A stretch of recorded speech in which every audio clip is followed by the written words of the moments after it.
Côté culture, comptez sur nous sur France Bleu. Juliette Delannoy.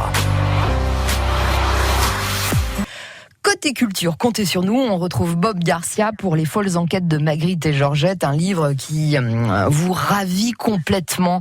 Dites-nous pourquoi, Bob. Oh là là, c'est un bain de jouvence, c'est de la fraîcheur, c'est du dynamisme, de l'intelligence, de la poésie, de la facétie. J'adore tout ce que fait Nadine Monfils. C'est pas son premier roman, elle a déjà publié pratiquement 80 polars. Une des premières auteurs, je le disais, à écrire dans la série noire. Elle est très prolifique et tellement prolifique que cette année, elle a sorti carrément 2 bouquins et on est qu'en juin, vous voyez à peu près. Et elle met en scène donc Magritte, le peintre Magritte que l'on connaît bien, avec son épouse Georgette. Et tous les deux, ils se targuent de mener des enquêtes et ça marche super bien. Et donc les 2 bouquins qu'elle vient de sortir donc dans la collection La Bête Noire chez Robert Laffont, ça s'appelle Les folles enquêtes de Magritte et Georgette, nom d'une pipe, le premier. Forcément, le petit clin d'œil au peintre, tableau. Au tableau connu.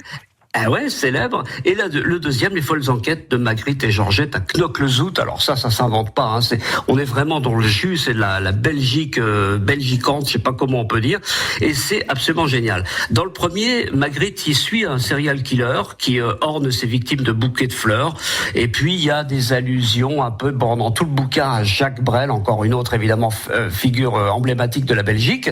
Et on comprend quel rôle il joue à la fin du livre. Et dans le deuxième, qui vient tout juste de sortir à Knokke-le-Zout, donc, ils sont en vacances, alors ils font du pédalo, là, ils mangent des petites spécialités locales, sauf que leur chienne, elle est un petit peu espiègle, elle va creuser le sable, elle découvre une main, et au bout de la main, il y a un bras, puis au bout du bras, il y a un corps, et puis voilà, il y a une victime dans le sable, et puis il y en a, non, je peux pas dire, mais enfin bon, je peux pas spoiler le bouquin, mais bon, vous allez voir, c'est des enquêtes qui se lisent super bien, mais il n'y a pas un poil de nostalgie là-dedans, on a l'impression de vivre avec ces personnages, comme si on les connaissait, comme si on partageait leur quotidien.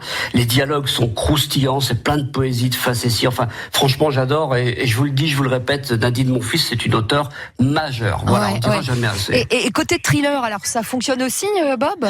Ah mais carrément, de l'intrigue. Oui. Ah oui, non, mais c'est vraiment des thrillers. C'est pas un prétexte à mettre le peintre en scène. D'ailleurs, lui-même, ce que nous dévoile Nadine Monfils dans ses explications, il était passionné par les enquêtes policières. C'était un grand lecteur de Nick Carter, des enquêtes policières de Nick Carter. Il se targuait donc de faire des petites enquêtes policières pour lui, pour se faire plaisir. Et ça marche super bien. Vous êtes tenu en haleine. Elle distille les indices au fur et à mesure de l'évolution de ces polars. Donc on découvre en même temps que les enquêteurs, parce qu'il n'y a pas que Magritte et Georgette, il y a aussi un commissaire de police un peu particulier, mais bon, voilà, vous le direz, c'est génial, ça tient bien la route. Franchement, c'est une auteure majeure, je le dis, c'est génial. Ouais, merci de nous faire découvrir ces bons livres-là. Pourquoi pas des bons livres pour l'été, notez bien, exactement. C'est Nadine Monfils, Les folles enquêtes de Magritte et Georgette, et c'est à Knokke-le-Zout, sur la côte belge, que l'intrigue se déroule. Mille merci, Bob. Merci aussi, Juliette. On va se retrouver la semaine prochaine. Vous savez, ce sera la dernière de la saison. Ouais, exact. Avec plein de bouquins pour passer l'été. Je vous embrasse bien fort, Bob. Bob Garcia.